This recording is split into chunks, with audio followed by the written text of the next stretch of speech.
Bonjour, donc aujourd'hui dans cette vidéo, on va commencer le paragraphe grand 2 sur le produit scalaire. On va voir quelques propriétés du produit scalaire. On commence par le paragraphe petit 1, bilinéarité et symétrie. Alors c'est pas la peine de retenir ces mots qui semblent un peu compliqués, vous allez comprendre de quoi il s'agit dans la première propriété. Donc dans cette propriété, on nous parle de 3 vecteurs UV, W et un réel quelconque K. Donc, première propriété, on me dit U scalaire V égale V scalaire U. Donc ça, c'est une propriété que vous avez déjà rencontrée sur la multiplication, par exemple. Vous pouvez inverser l'ordre des vecteurs dans votre produit scalaire sans que ça n'ait de conséquences sur le résultat. La deuxième propriété nous dit U scalaire V plus W, c'est égal à U scalaire V plus U scalaire W. Donc ça, c'est pareil, c'est quelque chose qui doit faire écho. C'est de la distributivité tout simplement. Donc U scalaire V plus U scalaire W. Ça marcherait si c'était un moins, de la même manière. Et troisième propriété, U scalaire K fois le vecteur V, c'est égal à K fois le produit scalaire de U par V. Donc vous pouvez changer l'ordre des vecteurs et des réels lorsque vous faites ce type de calcul. Alors on va appliquer ça dans un exemple. Donc ABCD est un carré de côté 5 cm, I le milieu de AD, J le milieu de CD. Donc on va faire une figure à main levée juste pour illustrer la situation. A, B, C, D. Donc la seule information qu'on a, c'est la longueur du côté. I, le milieu de AD, et J, le milieu de CD. On veut calculer le produit scalaire AJ, BI. Et on nous donne une indication, on va décomposer les vecteurs AJ et BI en utilisant la relation de Schall. Donc, la relation de Schall, vous vous souvenez, c'est le fait que le vecteur AB plus BC soit égal au vecteur AC. Donc, on commence AJ scalaire BI. Donc, à la place de AJ, je vais écrire une décomposition égale au vecteur AJ. Et pareil pour BI. Alors, les seules informations qu'on a, c'est les longueurs de chacun des côtés du carré. Donc on va avoir intérêt à faire intervenir les côtés du carré AB, AC, pas AC, pardon, AB, AD, DC ou BC. Sachant que on a I et J qui sont placés de manière particulière au milieu de chacun des deux côtés. Donc pour AJ par exemple, on pourrait se dire qu'on va faire intervenir le vecteur AD en disant que c'est AD plus DJ, ce qui nous donne deux vecteurs AD, on connaît sa longueur, DJ, on connaît sa longueur, et on va voir ce qui se passe. Donc, AD plus DJ pour le premier vecteur, et puis pour BI, ce qui serait peut-être intéressant, c'est de faire apparaître le point A, BA, plus AI. Alors, ici, on va utiliser une propriété qui n'est pas écrite, mais si on a cette propriété-là de distributivité simple, on en déduit qu'on a aussi la distributivité double, donc ce qu'on rencontre ici. Donc, je vais pouvoir distribuer mes deux premiers vecteurs dans la première parenthèse à la deuxième. Donc, je vais me retrouver avec AD scalaire BA plus AD scalaire AI plus DJ scalaire BA plus DJ scalaire AI.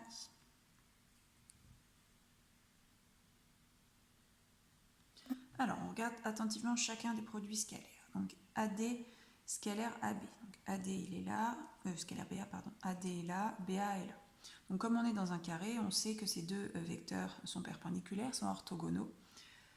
Et on a déjà vu au tout début du chapitre que dans le cas où deux vecteurs sont perpendiculaires, leur produit scalaire est nul. Donc là, on a 0. Si on regarde, on va avoir la même chose ici. DJ et AI, ils sont perpendiculaires, orthogonaux, on dit ces deux vecteurs, donc leur produit scalaire va être égal à 0. Donc je peux le mettre directement. Ensuite, on a AD scalaire AI.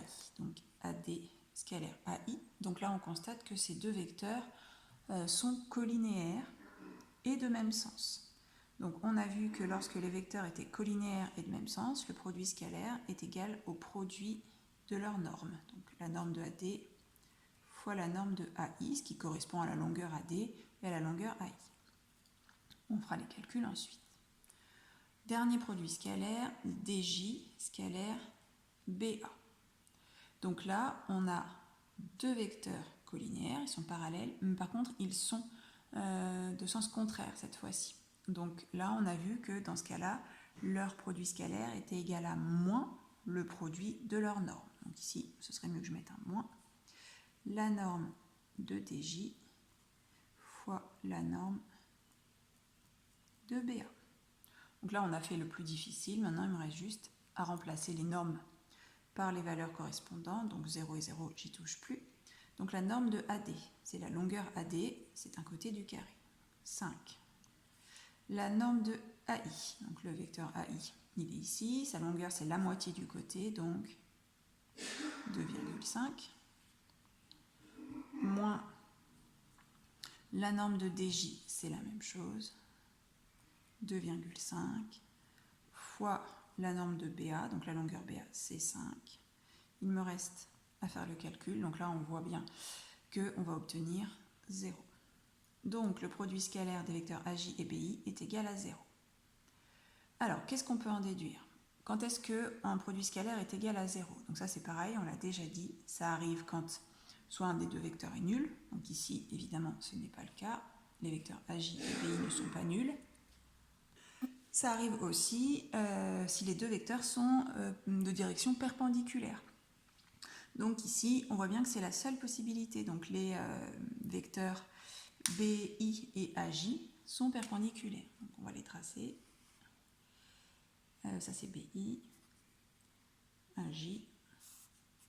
Donc ici, on devine effectivement, maintenant qu'on l'a démontré, qu'on a un angle droit. Donc on va écrire, on en déduit que AJ est perpendiculaire à BI. Je parle de droite ici, ça n'a pas d'importance. On aurait pu dire les vecteurs AJ et BI sont orthogonaux. Du coup, ici, je vous ai remis la propriété rigoureuse. Donc, deux vecteurs sont orthogonaux si et seulement si leur produit scalaire est nul. Alors ici, il faudrait dire deux vecteurs non nuls sont orthogonaux si et seulement si leur produit scalaire est nul. Donc, c'est le seul cas possible dans le cas de vecteurs non nuls pour que leur produit scalaire soit égal à 0. Il suffit que leur produit scalaire soit nul. On va passer dans cette vidéo au petit 2 également. Alors le petit 2, c'est formule dans une base orthonormée. Donc c'est la troisième formule qui permet de calculer le produit scalaire de deux vecteurs dont on connaît les coordonnées dans une base orthonormée. Alors, si le vecteur U a pour coordonnées x, y et le vecteur V a pour coordonnées x', y', alors le produit scalaire de U par V s'obtient en faisant x, x' plus y, y'. C'est la formule, on va dire, la plus facile à utiliser. Alors, utilisons-la justement sur l'exemple qui suit. Donc j'ai un repère orthonormé avec 4 points dont on me donne les coordonnées et il faut déterminer le produit scalaire de AB par CD. Donc première chose, il me faut les coordonnées des vecteurs AB et CD. Donc on commence par le vecteur AB. Je vous rappelle la formule XB moins XA, obligatoirement dans cet ordre-là, YB moins YA. Donc ça nous donne AB, donc moins 5, moins 2. Et pour YB moins YA, 4, moins 3. C'est-à-dire que le vecteur AB a pour coordonnées moins 7, 1. On fait la même chose pour le vecteur CD, donc XD moins XC, point d'arrivée moins point de départ, YD moins YC. On remplace par les valeurs, donc XD c'est moins 1, moins XC c'est aussi moins 1, donc ça va faire plus 1. Et pareil pour Y, 1 moins 3, donc 1 plus 3. On obtient les coordonnées de CD, c'est-à-dire 0, 4. Je vais maintenant pouvoir calculer le produit scalaire AB par CD en appliquant la formule. Donc je multiplie les premières coordonnées entre elles et j'ajoute le produit des deuxièmes coordonnées. Moins 7 fois 0 plus 1 fois 4, ce qui fait 4. Voilà pour cette formule. Donc vous aurez des exercices pour vous entraîner. On va faire le tout dernier paragraphe, le petit 3 de ce paragraphe. Donc dans ce paragraphe petit 3, on va parler de nouvelles propriétés qui lient le produit scalaire de deux vecteurs et la norme des deux vecteurs en question. Donc vous avez trois propriétés. Donc pour chaque ligne, en fait, la propriété, l'égalité, la formule si vous voulez, est présentée de deux manières différentes. Soit on exprime le produit scalaire en fonction des normes, soit on exprime la norme de la somme de vecteurs en fonction des normes des vecteurs et du produit scalaire.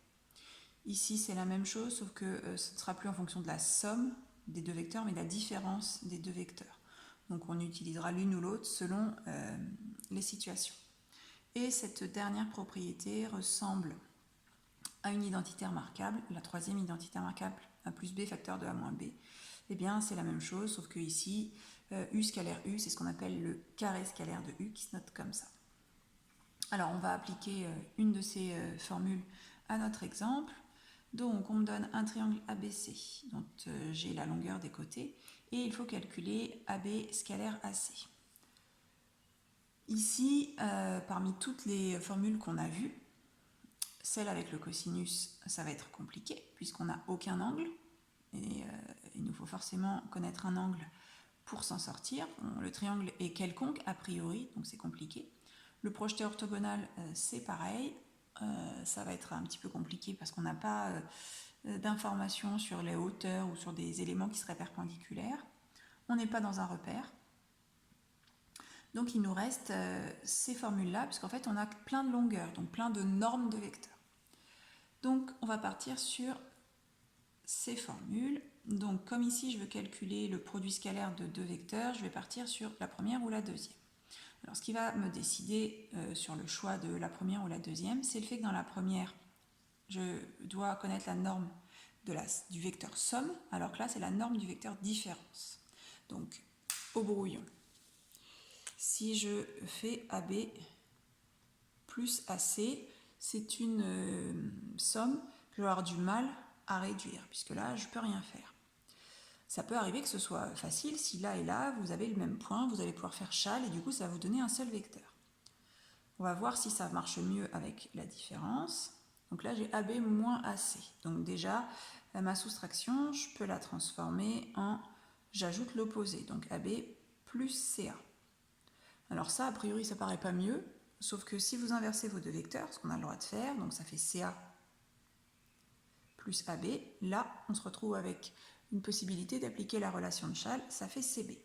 Et CB, je connais sa norme. L'objectif, c'est d'avoir la norme du vecteur somme. C'est la longueur CB. Donc je vais partir sur la formule qui utilise la différence des deux vecteurs, c'est-à-dire la deuxième. Donc sur cette deuxième formule, je vais la recopier. Donc 1/2, donc norme de AB au carré, plus norme de AC au carré, moins norme de AB moins AC au carré. Donc là, j'ai juste recopié cette formule-là avec U qui est le vecteur AB et V qui est le vecteur AC. On continue, donc la norme de AB, c'est la longueur AB au carré, pareil pour AC. Alors ici, je vais refaire ce que j'ai fait au brouillon, donc ça fait AB plus CA, donc la norme de AB plus CA au carré. On continue, donc là c'est toujours mon brouillon, donc AB plus CA, ça fait CB on a dit, j'en suis pas là, moins la norme de CB au carré, et la norme du vecteur CB au carré c'est simplement la longueur CB, donc ça fait AB carré plus AC carré moins CB carré. Là on a quasiment fini, il me reste juste à remplacer par les longueurs, donc AB ça fait 5 au carré, AC ça fait 10 au carré, et BC 8 au carré. Donc, ça fait 1 demi de 25 plus 100 moins 64, c'est-à-dire 1 demi de 61, ce qui fait 30,5. Voilà, donc je vous rappelle que le produit scalaire est un nombre sans unité.